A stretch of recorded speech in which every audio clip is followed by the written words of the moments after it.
pagi. Bertemu lagi kita di KMS SP Studio dalam rancangan Tahukah Anda? Okey, hari ini saya Siti Zubaida selaku MC Anda akan menemankan Anda bersama artis jemputan untuk berkongsi fakta atau motivasi beliau. Sebelum kita menjemput kita punya jemputan, dengarkan serangkap pantun dari saya. Buah rambutan, buah tempatan, boleh dijumpa di dalam hutan. Kita ada satu jemputan. Mari persilakan Encik Burhan. Assalamualaikum dan selamat pagi semua. Kembali kita dalam rancangan Tahukah Anda? Hari ini saya tidak akan berkongsikan fakta, tetapi saya akan berkongsi satu cerita motivasi untuk semua. Okey, cerita ini berdasarkan daripada bukan kisah sebenar dan tiada kena mengena yang hidup ataupun yang mati lah. Okey, pada zaman dahulu ada sebuah kerajaan yang dihuni oleh ataupun diperintah oleh seorang raja bersama seorang anak perempuannya. Kerajaan ini merupakan satu kerajaan yang sangat maju dan sangat digeruni pada era tersebut lah. Jadi dipendekkan cerita, berikutan umur raja tersebut sudah pun lanjut ataupun di hujung-hujung sudah untuk mangkat. Jadi beliau pun risau nanti tiada siapa yang akan menggantikan posisinya bersama-sama anaknya untuk mentadbir negara. Jadi beliau pun mengambil inisiatif dengan membuat satu pertandingan. Pertandingan tersebut dijalankan dengan sesiapa yang boleh melintasi sebuah sungai dengan selamat daripada tebing sungai ke tebing sungai sebelah dengan selamat, dia akan mengkahwinkan lelaki tersebut dengan anaknya dan dia akan mengkabulkan apa saja yang dia mau. Jadi pertandingan itu pun dimulai. Pada hari pertama, tidak sesiapa pun yang boleh limpas sungai itu. Itu juga dengan hari kedua dan hari ketiga. Hari keempat ada orang cuba buat, tetapi tidak sampai selamat di tebing sebelah tu. Mati di pertengahan, dimakan oleh buaya tu. Jadi hari terakhir sudah, raja pun macam dia bilang macam asa sudah mungkin jumpalah tahun depan, mungkin cuba lagi lah dia bilang. Tiba-tiba terdengar satu rendangan pantas daripada tebing sungai itu ke sebelah. Maksud ada orang berendang lah daripada sungai itu. Sekali sampai, rupa-rupanya seorang lelaki berbadan sasa, berwajah tampan, selamat sampai di tepi. Jadi tu raja temurah malah dia selain berkahwin dengan anaknya, apa lagi yang dia mau? Siapa tahu apa yang dia mau? Okey, semua tidak tahu kan apa yang dia mau. Lelaki itu dengan penuh keheranan dan dengan mukanya masih hairan nih, kenapa tiba-tiba macam rupa-rupanya dia ditolak. Dia ditolak, dia pun tak tahu siapa yang tolak dia.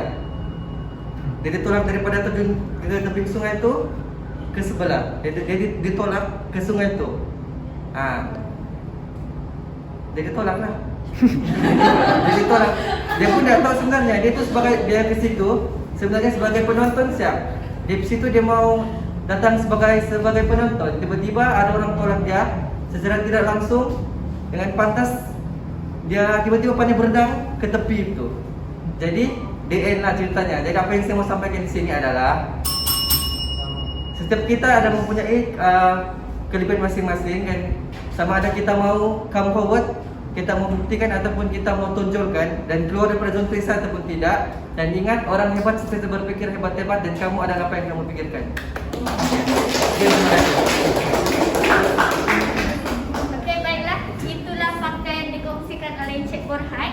Sebelum kita akhiri program kita hari ini, dengarkan penutup pantun daripada saya. Habis sudah fakta si Burhan, si manis lagi bunga sekutung. InsyaAllah jumpa lagi. Assalamualaikum.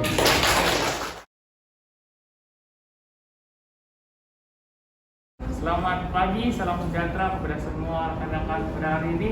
Bertemu kita kembali dalam rancangan Tahukah Anda?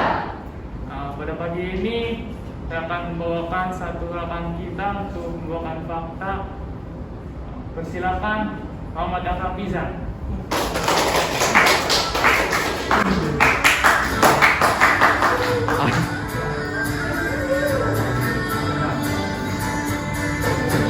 Assalamualaikum warahmatullahi wabarakatuh dan selamat pagi.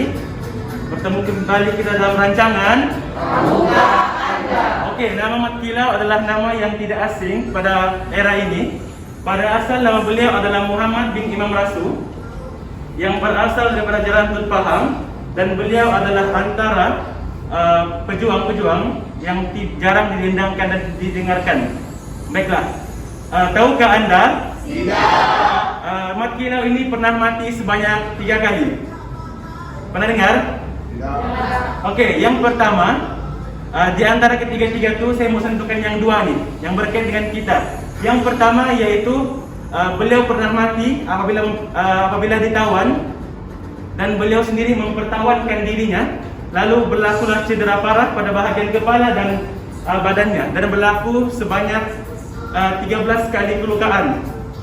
Dan yang kedua, kematian yang kedua adalah kematian yang telah dibelot oleh anak muridnya sendiri.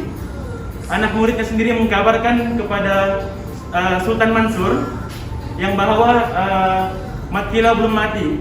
Cara untuk matikan Mat Kilau adalah dengan cara menggunakan peluru emas. Anak muridnya sendiri yang membocorkan rahasia cara untuk mematikan Sultan Mat Kilau. Jadi dalam sini ada satu pengajaran bahwa di antara kita semua ini adalah saling bertaut, saling memerlukan dan saling mempercayai antara satu dengan yang lain. Boleh? Jadi contohnya di sini dapat kita lihat dalam batu bata. Batu bata tu dia bersusun adalah saling membantu antara satu. Macam mana kalau batu bata yang bawah sekali tu roboh? Mesti yang akan atas tu akan roboh. Begitu juga pada zaman pemerintahan Sultan Mahmud yang dibantu oleh bendahara, kalah oleh Mat Kilau. Dan punca kekalahan mereka adalah atas pembelotan antara anak murid dengan gurunya. Sekian, terima kasih.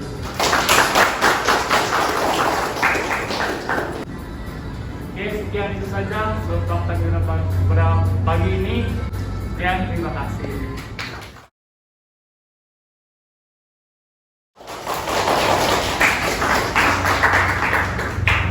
Anak ayam mencari makan, jalan seiring di tepi kali. Selamat datang saya ucapkan, moga diiring restu ilahi.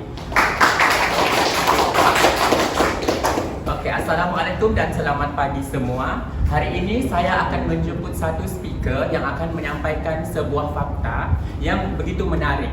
Jadi saya bocorkan sedikit fakta beliau, yaitu mengenai garam. Garam bukan sahaja meningkatkan kita punya garam dalam darah, tapi dia menyebabkan juga penyakit darah tinggi. Jadi lebih tanpa membuang masa, saya menjemput speaker yang hebat kita, Saudari Nurul Fadilah. Hai, bertemu kita di KMSB Studio dalam rancangan Tahukah Anda? Oke, saya Nurul, speaker private Anda pada pagi ini. Jika sebelum ini kita pernah dengar satu fakta mengenai madu, di mana madu pernah dijadikan sebagai mata wang pada zaman Mesir kuno. Siapa masih ingat? Itu fakta siapa? Siapa masih ingat? Oke, itu fakta yang disampaikan oleh kawan kita Nazaruddin. So hari ini, tahukah Anda? Tidak. Di Ethiopia, garam digunakan sebagai alat pembayaran. Hal ini kerana taraf dan tingkat perekonomian pada waktu itu sangat rendah, sehingga kan masyarakat setempat masih menggunakan garam dan masih menggunakan sistem barter untuk mendapatkan barang.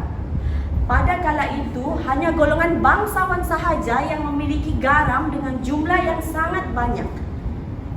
Pada kala itu juga, sekitar tahun 1970, gaji para pekerja dan prajurit pada waktu itu masih dibayar menggunakan garam mengikut kadar dan standarnya yang tersendiri.